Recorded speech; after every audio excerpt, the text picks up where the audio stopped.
हम करेंगे हर मजलूम की हिमायत। अस्सलामुअलैकुम, मैं हूं हुरैन फातिमा और आप देख रहे हैं हिमायती न्यूज HD चैनल। नजर डालते हैं आज की अहम खबरों पर।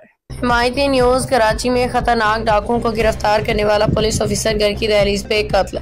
रिपोर्ट अहमदीन हिमायती। कराची शहर कायद के इलाके मलीर बिन कासम में नामालूम अफराद ने फायरिंग करके स्टील टाउन थाने में तैनात ASI मोहम्मद खान अबरू को घर की दहलीज पे शहीद कर दिया।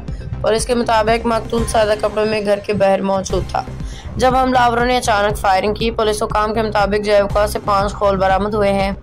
मकतूलीन को 3 गोलियां लगी जिनमें 2 सीने और 1 सर में मारी गई। शहीद की लाश को ज़ब्ते की कार्रवाई के लिए जिना अस्पताल मुंतकिल कर दिया गया।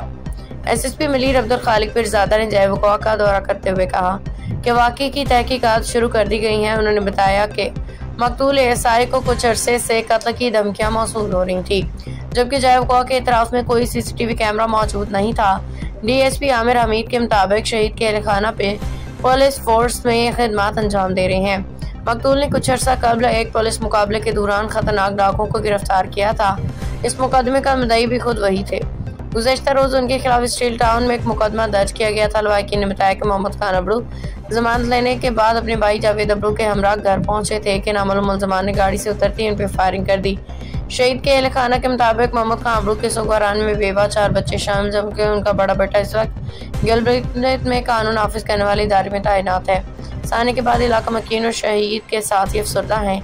उन्होंने हुकूमत से मुतालबा किया कि कातलों को फिलफौर गिरफ्तार करके सख्त तरीन सजा दी जाए।